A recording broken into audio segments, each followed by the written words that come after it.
ఈనాడు ప్రతి ఒక్కరూ కూడా తమ బిడ్డలు ఈ లోకంలో గొప్పవారు కావాలని, మంచి ఉద్యోగాలు, వ్యాపారం చేసి డబ్బు సంపాదించాలని ఆశిస్తున్నారు కానీ, తమ బిడ్డలు దేవుని కొరకు బ్రతకాలని, దేవుని సేవ చేయాలని కోరడం లేదు.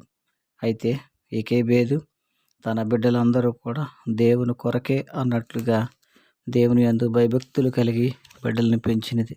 ప్రియమైన సంగమా, మీ బిడ్డల్ని ఏ రీతిగా పెంచుతున్నారు? ఏకేబేదు వలె మీ బిడ్డల్ని పెంచగలుగుతున్నారా లేదా అని ఒకసారి ఆలోచించవలసిన సమయం. ఏకేబేదు అనగా దేవునికి మహిమ. ఏకేబేదు అనగా యాహ్వే, యెహోవా మహత్యము గలవాడు అని అర్థము. ఏకేబేదు యొక్క భర్త అమ్రాము. ఏకేబేదు యొక్క తండ్రి లేవి. లేవి అనగా హత్తుకొనుట అని అర్థము. ఆనాడు ఫరో చేత కఠినమైన ఆంక్షలున్న సమయంలో తనకు పుట్టినటువంటి ఆ పసిబిడ్డను కాపాడుకోవటం కొరకు ఒక జమ్ము పెట్టెలో పెట్టి నైలు నదిలో వదిలి ఫరో రాణి యొక్క కంట కనిపించేటట్లు ఆమె చేసి చివరికి అతనికి తానే పాలిచ్చి పెంచే తల్లిగా తన యొక్క పాత్రను పోషించింది. చిన్ననాటి నుండి తన కుమారుడైన మోషేని మిక్కిలి సాత్వికముగా పెంచినది. ఏకేబేదు మోషేకి తమ పూర్వీకుల కొరకు చెప్పటే కాక వారి జీవన విధానాన్ని, వారు ఆరాధించిన ఆరాధనని మోషేకి తెలియజేయటం జరిగింది. ఆ రీతిగా మోషే పెద్దవాడైన తర్వాత ఫరో రాజు యొక్క మందిరం చేరినప్పటికీ కూడా తన తల్లి తన హృదయంలో నాటిన ఆ బలమైన జ్ఞాపకాలని, ఆ బలమైన దేవుని ఆరాధనని మాత్రం మర్చిపోలేదు. ఆ రీతిగా ఏకేబేదు తన కుమారుణ్ణి చిన్ననాటి నుండే దేవునికి లోబడే బిడ్డగా పెంచినది. కనుకనే ఏకేబేదు పెంచిన పెంపకం ద్వారా మోషే ఇశ్రాయేలు ప్రజలకి నాయకుడిగా వారిని నడిపించగలిగే స్థితిలో దేవుడు ఎన్నుకున్నాడు. ప్రియమైన బిడ్డలారా, ఏకేబేదు యొక్క ముగ్గురు బిడ్డలు అహరోను, మోషే, మిర్యాము. అహరోను యాజక వంశముగా ఉన్నది. మోషే మిక్కిలి సాత్వికుడు. మిర్యాము మొదటి ప్రవక్తిని.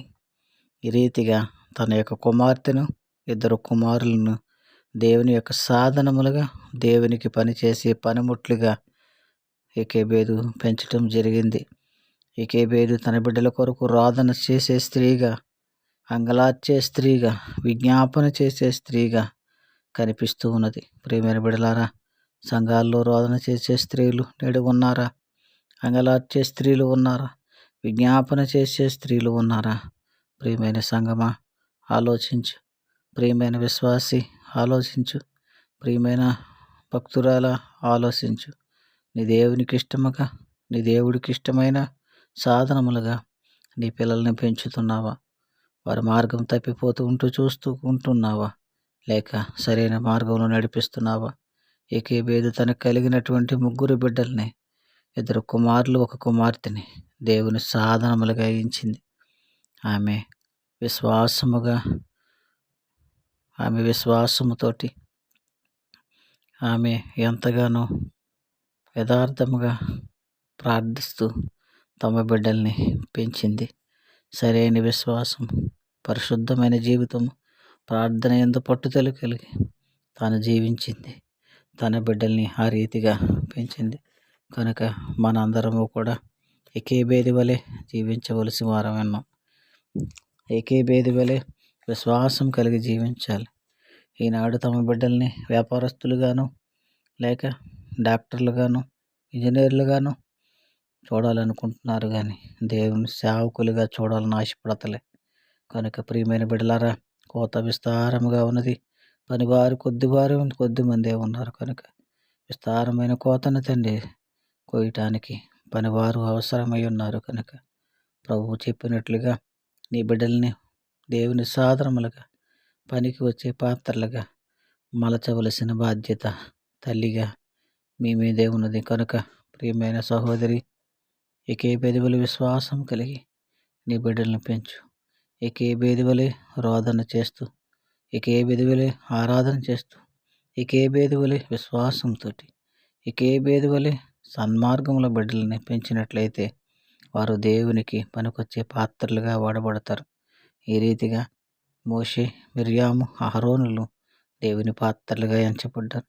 ఇట్టి భాగ్యాన్ని ఏకేబేదు పొందుకున్నది. అట్టి భాగ్యాన్ని నీవును పొందుకోవాలని ప్రియమైన సహోదరి ప్రేమపూర్వకంగా తెలియజేస్తున్నా.